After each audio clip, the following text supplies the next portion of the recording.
It is a gorgeous day here in Berlin, and I thought what better way than to spend a beautiful morning walking around Berlin and checking out the traditional sites that are must see. I will warn you, some of these sites have a very dark past and it's a very serious subject, and I want to stress that it's not all very lighthearted. I try to present information in a lighthearted and happy way, but there are some pieces of history that need to be taken seriously, and on my walking tour today, we're gonna hit some of them.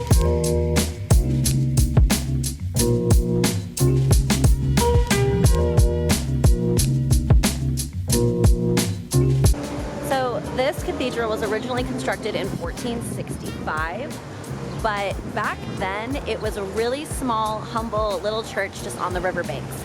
It wasn't until the very early 1900s, 1905 specifically, that Kaiser Wilhelm II went on a trip around Europe and saw the other old cathedrals around Europe and really wanted one for Berlin. So he hired some architects to reconstruct this church into what we see today. So it's not nearly as old as it actually looks. It was designed to look like an ancient, beautiful church, when in reality it was completed a little over 100 years ago in 1905. But it's gorgeous. One more thing about this cathedral that's kind of interesting. Majority of Berlin was leveled during World War II, including this cathedral. So you notice when you look at it that the blocks on it are, some of them are really dark and some of them are really light. The reason for that is they reconstructed this cathedral after the war. The dark pieces are the old original pieces and the white pieces are the new pieces.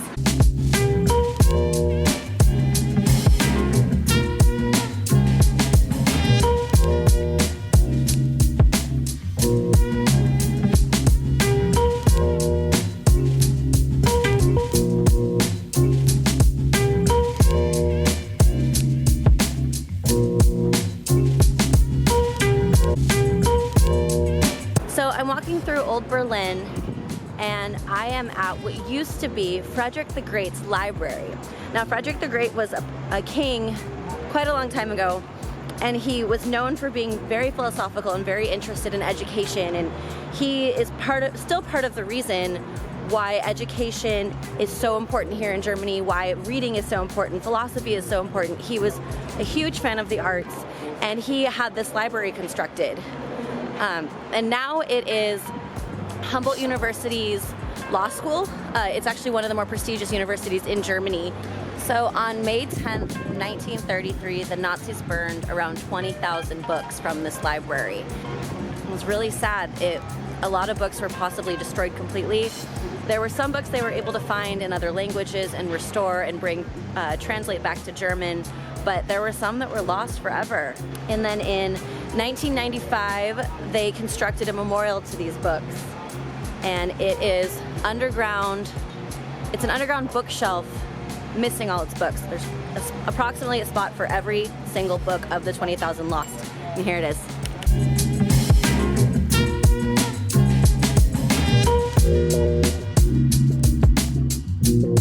So I originally thought that German was a really hard language to learn, but then since being here, it's actually pretty easy. Let me give you an example. I'm on my way to a building right now that I want to show you, and it's called Konzerthaus.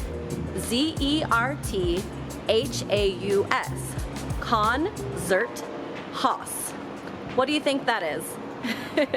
Concert house. Okay, so I am here at Konzerthaus Berlin. You can see it behind me, right up there. And during the week, between 9 a.m. and 6 p.m., you can actually poke your head in and just see how well it's decorated.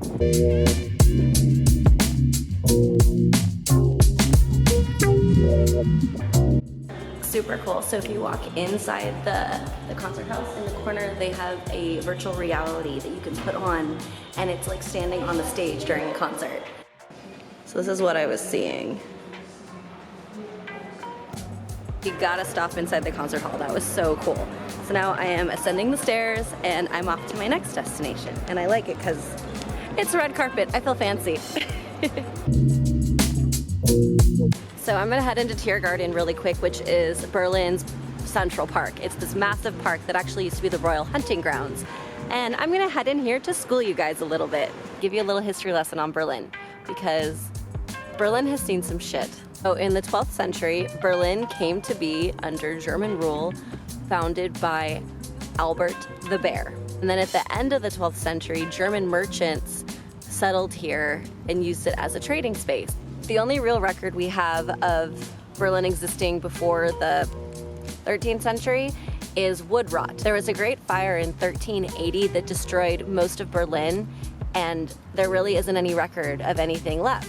In 1415, Frederick I became the Elector of Berlin, and he ruled from 1415 to 1440, so a long time. Then in 1618, the 30 Years' War erupted, which was a fight between the Protestants and the Catholics, and it destroyed Berlin. Almost a third of the city was lost in the war, and it lasted for 30 years, so it was a long time of hard times here. So in 1701, Frederick III crowned himself Frederick I, King of Prussia, and he made Berlin the capital of that kingdom. So then in 1740, his nephew Frederick II took over, and he is what Berlin refers to as Frederick the Great. He was into philosophy and education, the arts. He brought a whole new world to Berlin. He made sure that the city became the capital of enlightenment and education, and it flourished. So this brings us to the 19th century. World War I ended the monarchy here in Germany, and Germany wasn't doing so hot. Since they lost the war, things weren't doing very well, the economy wasn't doing very well at all, and then America decided to help. 1920s, with the help of America, Germany flourished, and it became the center of the German expressionist movement. And it was amazing. Artists and musicians, cinema, theater, it was all here. And then in 1933, the Nazi Party came into power, and things obviously took a turn. 1940, the carpet bombing started. People were having to live in bunkers and hide underground, and their homes were being destroyed, and people were dying. So in 1945, World War II ended, but things really didn't get much better. Soviets and Americans, along with other Allied forces, occupied most of Germany and most of Berlin to keep the peace. And in 1961, the Berlin Wall went up. And this was a wall that divided not only Berlin, but all of Germany. It divided into West Germany and East Germany. The city of Berlin actually falls into East Germany, but because the city is so important, they divided it itself. So West Berlin is actually in East Germany, but it was part of West Germany, if that makes sense. But Western Germany and Western Berlin did really well. They recovered quickly from the war. They were flourishing. They rebuilt really quickly, and Eastern Germany and Eastern Berlin was not. They were run by communists, and the people were struggling. People wanted to get to the West, they wanted to be with their families, and that's why they put up the wall, to keep the people in, keep them in line, and keep them following the communist mentality. And it just was awful. So it wasn't until 1989 that the wall came down.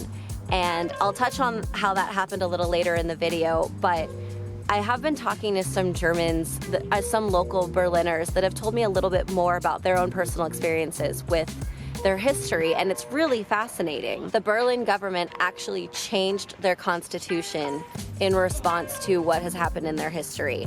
So their constitution is actually relatively similar to the United States in that they have freedom of speech, with an exception. They're not allowed to speak favorably or supportively or even sympathetically about the Nazi Party or Adolf Hitler. Glorification is a crime, and if you're caught speaking positively, you can go to jail for up to 5 years. And the Germans have even changed their vocabulary. So, for example, the word Führer means leader or guide, but that was also Hitler's title. He was the Führer. So if you go up to a tour guide and you ask them, what do you do? They don't say, I'm a tour guide. So the word guide is Führer.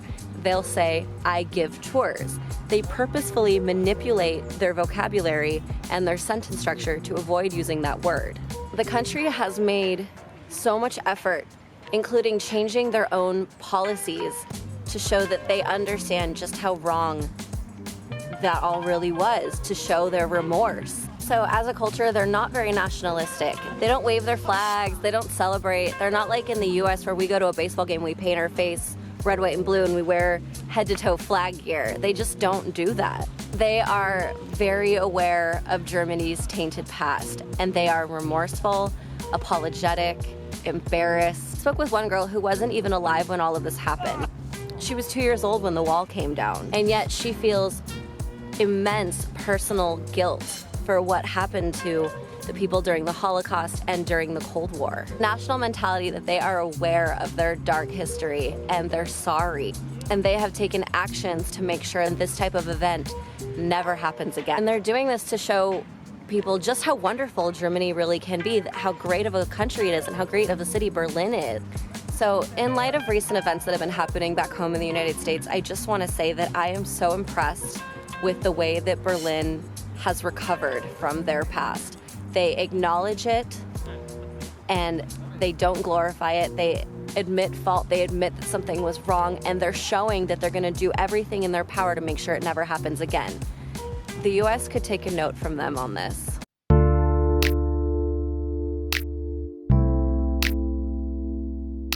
Good question. The wall was over 150 kilometers long, which is about 95 miles. Just really, really long wall. So I'm getting really close to the center of the city, and it's right where the wall was and right where the wall came down. And you'll see leading up to that point, all of these kind of walls explaining the history of Berlin and what happened here. And I'm gonna head towards a point called Checkpoint Charlie. It's a really touristy rendition of what was going on back then. I wouldn't necessarily recommend going to see Checkpoint Charlie. It's super touristy and it's kind of disrespectful, I think, because it's glorifying the segregation of the two parts of Berlin. They have people dressed as Soviet soldiers over there. They'll check your passport and then they'll let you cross. But the real reason I'm over here is the original location of the wall was right here. This is where it went down. And I think that that's much more important. See, this is the wall. Or now what's left of it. And no one really seems to care. See, right now I'm standing where the Berlin Wall used to be. There's a little placard that says Berlin Mauer, and that's the wall. 1961 to 1989. So here I am, stepping over the wall. So right down that way, I don't know if you guys can see it behind me, is Checkpoint Charlie. And that is where you can actually get your passport stamped with the old stamps from when Berlin was divided.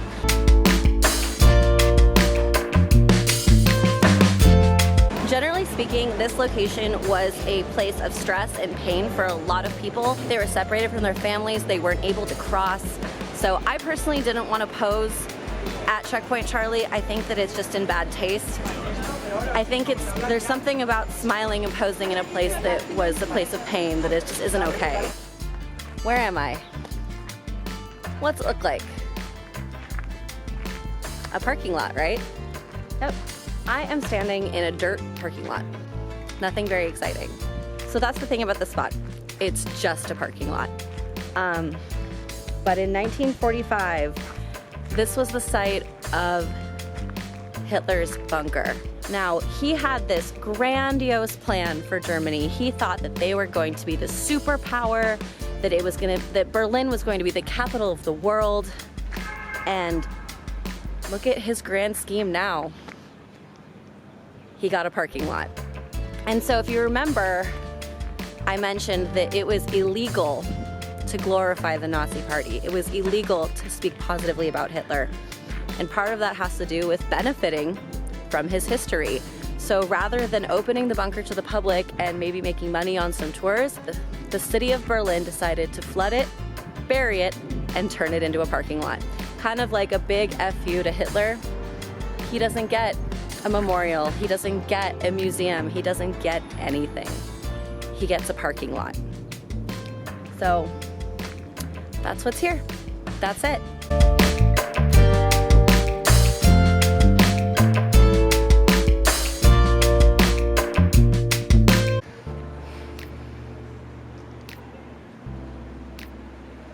So this one's a little hard for me. I'm at the Memorial for Murdered Jews in the center of Berlin. There are 2,711 individually shaped blocks here. representing the people that were lost in the Holocaust. And each block is different. Every single block is gray, but they're all individually shaped. The squares are gray because that's what happened to the people. They were stripped of their humanity. They were told they weren't human. They were told they weren't worthy, and they were made gray. But you couldn't really take away their individuality. You couldn't take away their humanity. So even though every block here is gray, it is all, each one is individually shaped. So not a single one is exactly the same. They're all different. You can't take away someone's humanity. You can't make them inhuman. You can't take away their individuality. You can't do it. It's not possible. You can make them gray, but you can't take away their individuality. One interpretation of the memorial is that it's a cemetery, that it's giving a beautiful and monumentous resting place to the 6 million Jews that were murdered during the Holocaust. That by giving them a final resting place, they're returning their humanity, they're returning their dignity, they're saying they're sorry. So the artist specifically picked this location because it is so central to Berlin. A lot of roads lead here, and in a very beautiful way, he wanted to guide the people of Germany to this location, to gently force them to deal with the Holocaust. Other than that, he really wanted to leave it up to your own interpretations. Everyone that visits this location comes from different backgrounds, different ideologies, different religions, different cultures, and we experience things differently. So you're welcome to sit and think and interpret this and spend some time here and really accept and understand what happened and make sure it never happens again. That being said, sitting is encouraged, but standing on these stones, jumping on the stones, laughing, smiling, running around is considered incredibly rude. There are placards and security guards to ensure that people are not desecrating this area, but it still happens every day. There are screaming children running around, there's people laughing and smiling and taking selfies here, and it really gives me a pit in my stomach because this is a place representing millions of people's deaths, and I don't see anything to laugh about with this. There's nothing funny, there's nothing happy about this. So as you walk further and further into the memorial, you'll notice that the columns get higher and higher, and your ability to direct yourself gets more difficult. The artist really wanted to give you a feeling of what it was like heading to the concentration camps. It's disorienting. You turn left, you turn right, all of a sudden the person that was behind you is gone. And that was what the Holocaust was like. People were losing their family members, their neighbors. Suddenly everyone was just gone. So the symbolism of this memorial is incredibly beautiful, and I love that it's open to interpretation. You can think whatever you want, but you know the message that the artist was trying to convey in the simplest way possible, leaving tons of room for interpretation. But it definitely gets to you. You definitely feel it.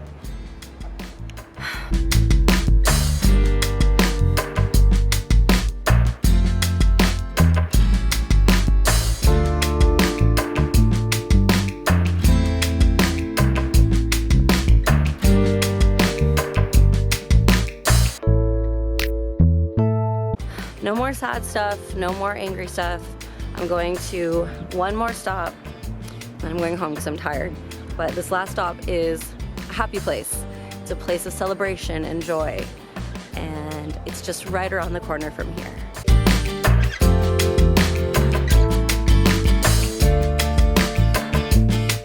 So I am at the Brandenburg Gate.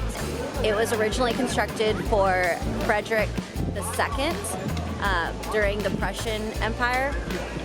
18th century neoclassic gate built to mark the start of the road to Berlin.